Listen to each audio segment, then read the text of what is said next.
देखो, सुमति माउस की कहानी है। और इस कहानी को आप सब लोग सुनने और सबको सुनाने हैं, ये सुमति माउस है। और देखो, दिवाली पे बड़े भाग्य से मिलती है सुमति माउस। इसमें गौ माता की सेवा, अपने माता की सेवा जरूर करना चाहिए, यही धन लक्ष्मियाँ है। और कौन है भाई? और इस लक्ष्मी को तो तुम पूजते हो, जो लक्ष्मी नारायण के संग रहती है। तो वह तो कभी कभी आती है और देती है। और अपनी जननी माता और गौ माता तो अपन को खूब आशीर्वाद देती है, खूब धन दान देती है। तो इनकी सेवा जरूर करना। आज के दिन रोटियां खिलाना गौ माता को, दान करना, अपनी माता का बढ़िया पैर वैर धो के माँ की पूजन करना भाई, माँ की भी करना, गौ माता की भी करना आज के दिन। तो देखो, सुमति अमावस की कहानी कह रही हूँ मैं, और आप सब सुनना, सबको सुनाना। एक साहूकार था, उसके 7 बेटे और एक बेटी थी। तो उसके बेटी आटा रखने आती थी, ब्राह्मण देवता मांगने आते थे। तो बेटी से तो क्या कहता है, अनवान हो जो, धनवान हो जो, सुहागवती और पुत्रवान मत हो जो। और बहुआ मेलने आती थी तो कहता था, अनवान हो जो, धनवान हो जो, पुत्रवान हो जो, सुहागवती चूड़ा दौड़ा अमर रही जो। तो वह बेटी धीरे धीरे बड़ी होने लगी, समझने लगी, तो कह रही थी, अरे माँ, पंडित जी माँ भाभी से तो क्या बोलता है, और मेरे से क्या बोलता है? बेटी क्या बोलता है तेरे से? माँ तुम ही सुन लेना। अच्छा, तो कल पंडित जी आएंगे, मैं किवाड़ के पीछे घुस जाऊंगी, और पहले तुम्हारी भाभी रखेगी, उसके बाद तुम रखना, तो मैं सुनूंगी। तो ठीक है भाभी, माँ मैं ऐसा ही करूंगी। तो पंडित जी आए दूसरे दिन मांगने, तो बहुओं से तो कहने लगे, अनुमान हो जो, धनवान हो जो, पुत्रवान हो जो, सुहागवती हो जो, चूड़ा दौड़ा अमर रीजो। और मुझसे कहने लगे, बेटी से अनुमान हो जो, धनवान हो जो, और सुहागवती पुत्रवान मत हो जो।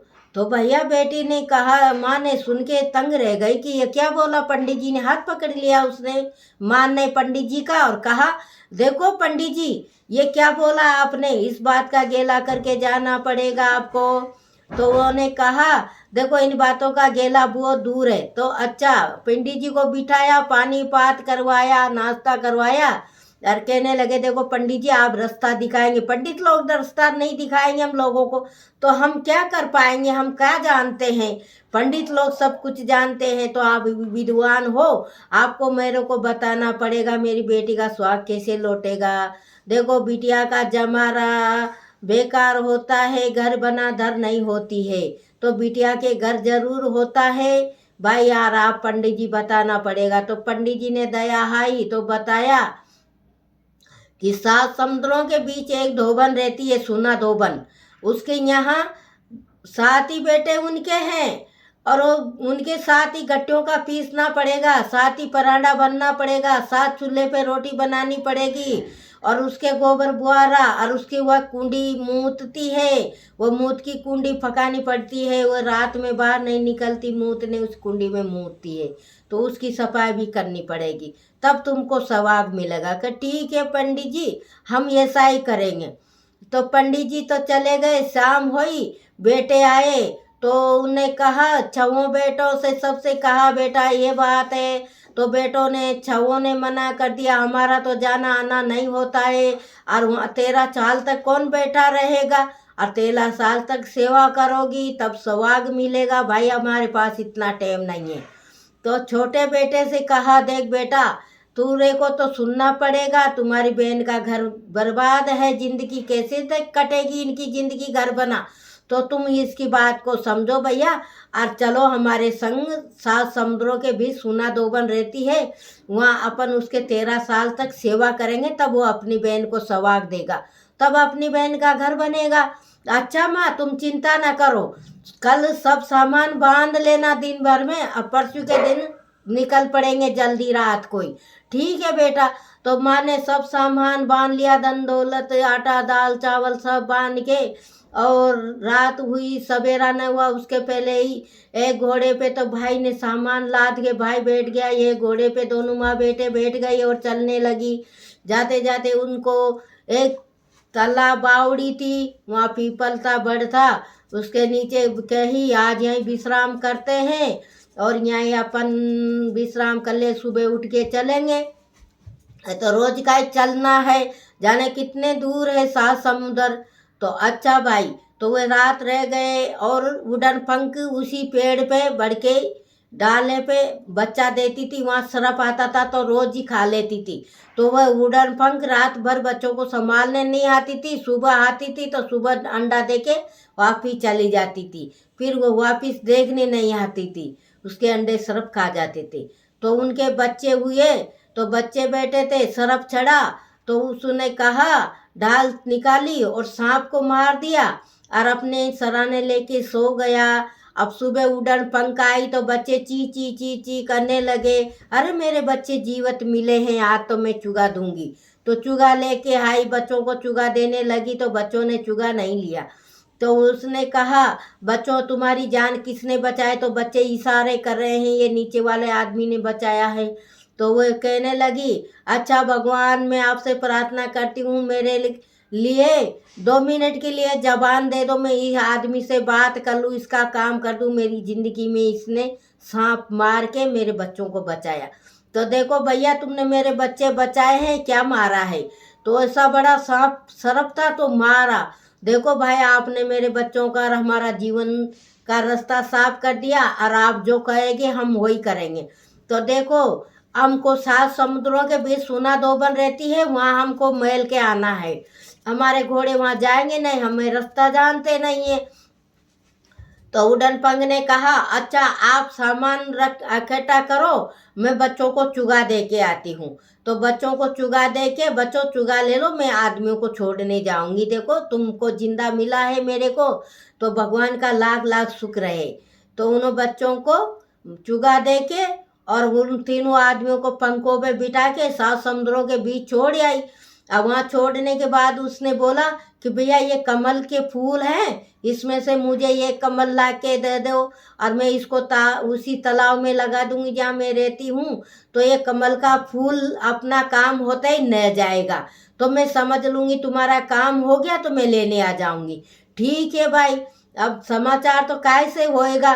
अच्छा, तो ये कमल का फूल लेके और आ गई वुडन पंख, और वो एक झोपड़ी थी खमार की, उसमें कुमार नहीं रहता था, गद्दा वत्ता बूझता था। तो उसकी उन्हें सफाई करके उसमें सामान रख लिए, उसमें खाने पीने के बनाने लगे। तो दोनों माँ बेटे जाती रात को 11 बजे, तो 11 बजे से लगती 7 गट्टों का पीती, 7 ही परांडा में पानी भरती और पूरा झाड़ा बुआरा करके और उस बुढ़िया की कुंडी का मुंह पका के, और भाई गद्दा लेके चराने चले जाता था। तो शाम को गद्दा बूझ के चला जाता था। तो उनको 6-7 साल हो गए ऐसे काम करते। एक दिन बुढ़िया ने कहा कि अरे बहू, पहले तो तुम बहुत लड़ती थी, आजकल तुम लड़ती नहीं हो कि माँ जी आप खाते हैं ऐसे ही हम खा लेते हैं। तो बुढ़िया ने कहा, ये क्या बात है, क्या बात समझ में नहीं आई, इसने क्या बोला बहू ने। तो वह सोचती रही दिन भर रात भर। फिर दूसरे दिन सुबह हुआ, उसने कहा, देखो बहू, मुझे सच्ची सच्ची बात बता दो, आप लड़ती क्यों नहीं हो? पहले तो थोड़ा थोड़ा काम में झगड़ती थी, कटोरी में झगड़ती थी, थाली में झगड़ती थी, पानी में झगड़ती थी। तुमने मेरा परंडा का पानी पी लिया, तुमने मेरा साग ले लिया, तुमने मेरी रोटी ले ली, ऐसे झगड़ती थी, आजकल क्यों नहीं झगड़ती हो? देखो सासू जी, आप थाली में जीमती है, हम भी ऐसे सीधा भोजन जीमते हैं, थाली कटोरी कुछ नहीं मांजते। अच्छा, तो मुझे कोई चलने आ गया, बुढ़िया समझ गई मुझे कोई चलने आ गया। तो बुढ़िया ने कहा, आज मैं रात भर जगूंगी। तो बुढ़िया ने चट्टी आंगली चीर के इसमें नमक मिर्ची डाल लिया और हाय बारे करने लगी। 10-11 बजी नींद आ गई बुढ़िया को। तो और वह हाई दोनों माँ बेटे तो पीसने लगी, पानी भरने लगी, तो जल्दी जल्दी काम निपटा के 4 बजे के पहले ही अपनी कुटिया में निकल जाती थी। फिर कहा, आज भी चोर पकड़ाई में ना आया, ऐसा कौन है, जंद आता है या भूत आता है, कौन आता है हमारे घर में? तो दूसरे दिन उसने जांग को चीर लिया, बहुत सारा चीरा लगा लिया जांग में, और उसमें बहुत सारी मिर्ची और नमक डाल लिया। अब लगी हाय बारे तड़पड़ने। अब 10-11-12 बजी और वो आए दोनों माँ बेटे। तो माँ तो पानी लाने लगी, बुआरा निकालने लगी, लाद साफ करने लगी, बेटा गद्दा लेके चला गया। और बेटी 7 गट्टियों का पीस के 7 चूल्हों पे रोटियां सब्जियां बना के डांक डपट के और उस बुढ़िया की कुंडी उठा के मुंह फेंक के वापिस आई, रखने लगी तो बुढ़िया ने उसका हाथ पकड़ लिया। तुम कौन हो? जंद हो, भूत हो, परीत हो, कौन हो भाई? तुम क्या करती हो? इतना जल्दी मेरी बउआ तो इतनी झगड़ झगड़ के मरती है इधर उधर का सामान लेते ही, और तुमने मेरा हथना काम कर दिया भाई अकेली ने। तो तुम कौन हो? तो वो बोली, न तो मैं भूत हूँ, न परीत हूँ, न जंद हूँ, आसमान की पटकी, धरती माता की जेली, मैं तुम्हारे लिए सेवा करने आई हूँ तो तुम्हारी सेवा करती हूँ। अच्छा भाई, तो तुम्हारी आज से सेवा खत्म हो गई और तुमने जो मांगना है वो मांगो। तो वो बोली, मैं आज तो नहीं मांगू, कल मांगूंगी। अच्छा, तो वह मैं आज जा रही हूँ अम्मा, और मैं कल फिर आऊंगी तो फिर मांगूंगी। अच्छा, तो तुम जाओ। वे चली गई। अब आज माँ से जाके कहा, आज तो मेरा हाथ पकड़ लिया बुढ़िया ने और मुझसे कहा मांगो। तो अच्छा बेटी, उनसे मांगना कि पहले वचन दो, वचन देने के बाद उससे मांगना कि मेरा ये तकदीर फूटा है, इसको सुधारो। अच्छा, तो वे बेटी समझा के माँ ने भेजी। माँ भी साथ जाती थी तो माँ उसके पीछे बाहर बैठी रहती थी, उसका थोड़ा बहुत काम करा के। तो वह जाके और वही 10-11 बजे चली गई। जाने लगी तो गट्टी पीसी, ये पानी भरा, सातों चूल्हा का रोटा पोया सब ढाक डपट के और मूत की कुंडी फका के, और फिर उससे जोड़ी, माँ जी मैं आ गई हूँ आपके चरणों में। तो अच्छा मांगो भाई, के पहले माता जी वचन दो। कि वचन क्या होता है? तुमने जो मांगना है मांगो। नहीं माता जी, हम वचन बिना नहीं मांगेंगे। तो उन्हें कहा, अच्छा तो वचन देती हूँ आपको। वचन बरम, वचन बाचा बचम बरम, बाचा बरम चुकती हूँ तो मैं हार जाऊंगी। बाचा बरम बाचा, बाचा चूकू तो मैं वो भी सूखूं। तो आपको ये बाचा मैं 3 बार कह के और कहने लगी, मैं बाचा चुकूं तो वो भी सूखूं, आपको जो मांगना है मांगो। तो उसने कहा, मेरे भाग्य में सवाग नहीं है। तो उन्होंने कहा, अच्छा तो तुम्हारी शादी हो गई? नहीं, हमारी शादी नहीं हुई, अभी तो कंवारी हूँ। अच्छा, तो तुम कंवारी हो तो देखो तुम्हारी माँ को बुला के लाओ। तो माँ और भाई दोनों बाहर बैठे थे, उनको अंदर लाई बुला के। कहा, देखो ये पत्रिका लिखती हूँ मैं, और आपके मेहमान आपको बैठे मिलेंगे, इनका शादी ब्याह कर देना। और मुझे एक बात का ध्यान रखना है कि तोरण टाके तो खाजा का, और मंडप छाए तो नागर बेल का, लकड़ी नहीं होनी चाहिए। तो लाड़ा की वे 2 घात वहाँ खत्म हो जाएगी। क्यों? मेंढा भी गिरेगा, मेंढा के नीचे आएगा तो, और तोरण भी गिरेगा, तोरण मारेगा तो खाजा का बनाना भैया, लकड़ी का न बनाना तोरण। और नागर बेल का मेंढा छाना, उसमें लकड़ी नहीं होनी चाहिए। तो उसने वही किया, मंडप, छोटा सा मंडप बनाया, नागरबेल का छाया और खाजा का तोरण बनाया, और बेटी का ब्याह रपा दिया। तो बुढ़िया ने वही किया, जो पत्रिका लिख के दे दी, फलाने दिन इनका फेरा है, मुझ उस दिन आ जाऊंगी। तो उसने वो पत्रिका ढाल में रख दी। अब भूल गई बुढ़िया। अब उनका ब्याह आ गया, ब्याह। अब वो कहने लगे बुढ़िया, उस दिन उसने कहा, अरे कल तो सुमत्या अमावस आने वाली है 2-4 दिन बाद। तो भैया 2-4 दिन बाद सुमत्या अमावस आएगी तो अपन घर का साफ कर ले। तो उनकी कुटिया का वो साफ सफाई करने लगी तो वो गिर गया नूता। नूता गिरने के बाद उसने देखा, अरे आज तो साहूकार का बेटा का फेरा है, मैं तो गई नहीं, भूल गई।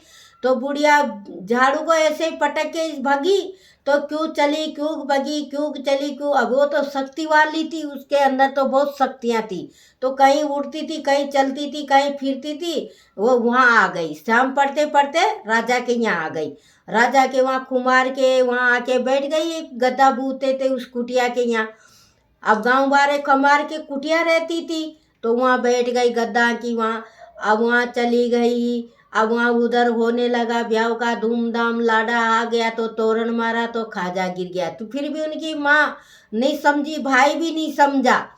फिर मेंढा के नीचे गया तो मेंढा गिर गया, तब भी नहीं समझे कि भाई धोबन कहाँ है, धोबन को बुलाए, वो स्वाग देगी। भैया 2 घात तो टल गई उसकी।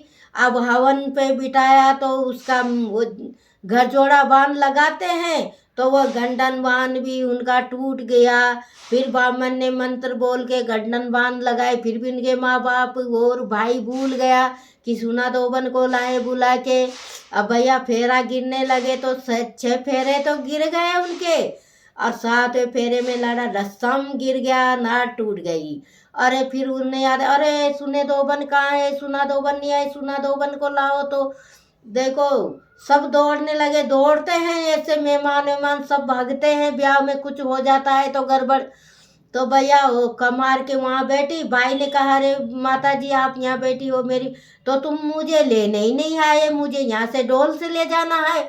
अच्छा तो बाजे लाए, उनको बहुत निलाया धुलाया, कपड़े अच्छे पहनाए और बाजा से वहाँ ले गए। ले जाके उसने कुंवारी कोड़ी का गोबर मंगाया तो गोली लगाई, वहाँ पीपल का पत्ता रखा, वहाँ पूजन किया। उस पत्ते पे पूजन करके और कहा कि भाई अंजलि भर के लाओ, तो लोटा मांझ के भर के लाए तो उनके हाथ में दिया और उसने सह कलप किया, कहे सुमति मावस भाई की बहन घर की दरियानी और मेरी पूजा प्रतिष्ठा मान करना, और मैं ये इतने दिने से सुमतिया की जो इस राजा के कंवर को देती हूँ। तो वह सकलब का पानी लेके छाटा, उसी लाडे के ऊपर मार दिया तो लाडा जिंदा हो गया। लाडा जिंदा हो गया, बेटा हो गया, तो उसका पति मर गया। तो घर पे कह के आई थी भैया आपके पिताजी मर जाए तो इनको जलाना मत, इनको तेल के छाटे में डाल देना। अब मैं महीने 2 महीने में आऊँगी, बहुत दूर रास्ता है, राजा का कहाँ है, उसका साहूकार का महल कहाँ, उनके घर है कहाँ है, अब मैं तो 7 समुद्र नाकूंगी जब भी तो जाऊंगी उनके यहाँ। तो उनका बाप मर गया तो उन बेटों ने भी तेल के छाटे में डाल दिया।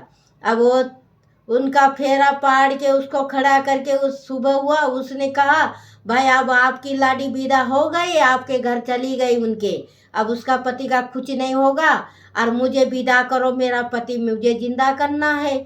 तो अच्छा उसने कहा ये ले जाओ ये ले जाओ, देने लगे उनको, और तुमको घोड़े से छुड़ा दे, यहीं से छुड़ा दे। उसने कहा तुम कैसे मत छुड़ाओ, मैं चली जाऊंगी, आप तो मुझे ये ब्याह की एक चौरी है ये दे दो, ये तांबे का पैसा है हवन वाला ये दे दो, और ये हवन की सामग्री है ये दे दो, और ये हवन के नीचे की रेत है, ये रेत का 5 डोबा भर दो, ये जौ का 5 डोबा भर के मुझे दे दो। 5 डोबा हुए दे दिया, 5 पैसा दे दिया तांबे के, और वो चौरी दे दी, उसमें भर के वो चौरी उसको संकल्प कर दिया। सुमति अमावस इनका भी सवागम्बर रखना, ये कह के रानी साहूकार की बहू ने, लाडी की माता ने वह दे दिया। तो वे लेके चली भगी, वहाँ से भग के चली 2 दिन रास्ते में रुकी, दूर सा। तो अब जाके उस तीसरे दिन गांव में पहुंची तो उसको 8 दिन टूट गए, 8 दिन मुर्दा पड़ा रहा।